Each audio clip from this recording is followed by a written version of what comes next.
எல்லாருக்கும் வணக்கம்.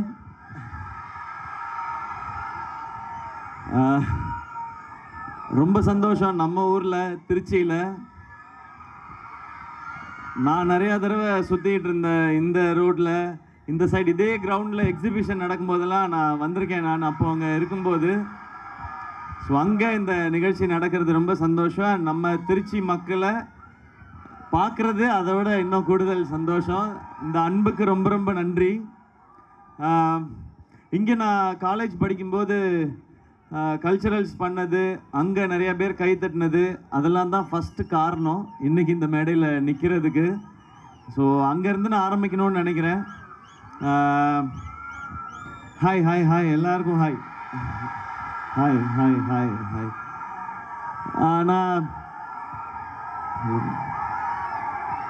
நான் உண்மையிலே இவ்வளோ பேர் எதிர்பார்க்கல. நான் ஒரு குட்டி ஈவெண்ட்டாக தான் இருக்கும் அப்படின்னு நினச்சேன். சூப்பர். ஃபஸ்ட்டு ஆகாஷ் பாஸ்கரன், இந்த படத்தோட ப்ரொடியூசர், அவருக்கு நன்றி. ஏன்னா இந்த வேர்ல்ட் ஆஃப் பராசக்தின்ற கான்செப்ட் வந்து ஃபஸ்ட்டு சென்னையில் ஆரம்பிக்கும்போது இது சும்மா பண்ணி பார்க்கலாம் எப்படி இருக்குன்னு சொல்லி தான் அவங்க ஆரம்பித்தாங்க. பட் அங்கே கிடைச்சது வந்து கிட்டத்தட்ட 1,00,000 பேர்னு சொன்னாங்க. 90,000+ அவ்வளோ பேர் வந்து அதை பார்த்துட்டு போனாங்க. அப்போ தான் தெரிஞ்சுக்க முடிஞ்சுது நமக்கு இந்த மாதிரியான ஒரு விஷயத்துக்கு எவ்வளோ ரெஸ்பான்ஸ் இருக்குன்னு சொல்லி. அப்போ நான் ஆகாஷ்ட கேட்டேன், நெக்ஸ்ட் என்ன பிளான் கேட்டேன். நெக்ஸ்ட் நியூ இயர் முடிஞ்சதுக்கப்புறம் எந்த ஊர் அப்படின்னு கேட்டேன். அண்ணன் நம்ம ஊர் தானே அப்படின்னு சொன்னார். திருச்சி. ஆகாஷும் கேம்பியன் ஸ்டூடெண்ட், அவர் ஜூனியர், நானும் கேம்பியன் ஸ்டூடெண்ட், உங்களுக்கு தெரிஞ்சிருக்கோம். So hi. இங்கே நடக்குதுன்றது சந்தோஷம். ஒரு 1965 1965 நடக்கிற படம் இது.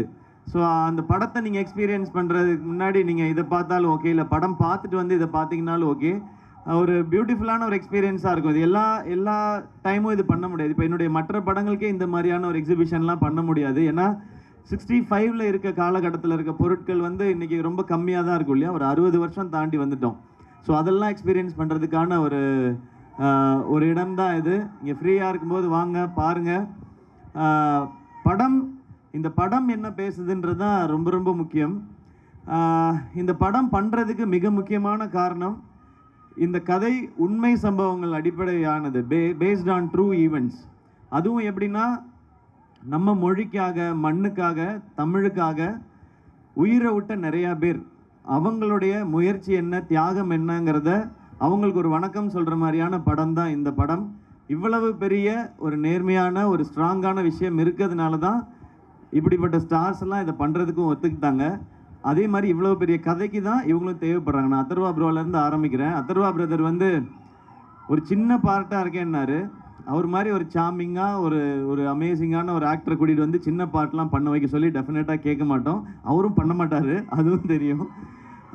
அவருடைய ரோல் சின்னதுரைன்னு என்னுடைய தம்பியாக அதில் நடிச்சிருக்காரு. இப்போ உண்மையிலே பிரதர்ஸ் ஆகிட்டோம். ஒரு அண்ணன் தம்பி கதை இது.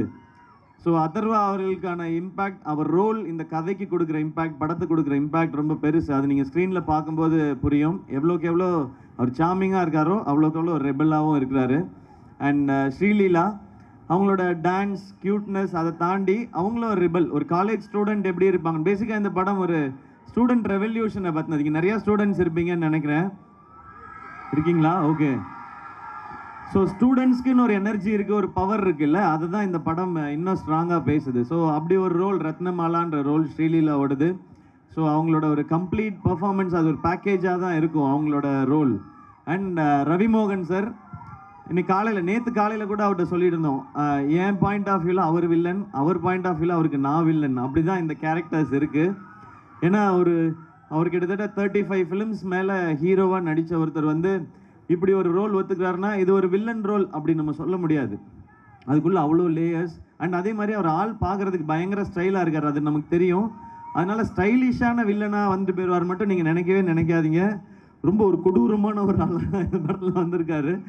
பட் அதை எவ்வளவு கிரேஸாக பண்ண முடியும், அங்கே தான் அவருடைய எக்ஸ்பீரியன்ஸும் ஸ்கில், டேலண்ட் எல்லாமே பார்க்க முடியும். ஸோ அண்ட் எங்கள் எல்லாரையும் இதுக்குள்ளே கொண்டு வந்து சேர்த்தது சுதா மேம்.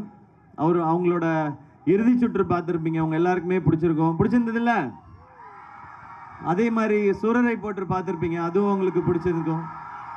ஸோ அதுக்கப்புறம் அவங்க பண்ணுற படம் பராசக்தி. ஸோ அவங்களுடைய ஸ்கிரிப்டும் அவங்களும் தான் காரணம். நாங்கள் எல்லாரும் சேர்ந்து வந்ததுக்கு. அண்ட் ஜிவியோட 100th ஃபிலிம்.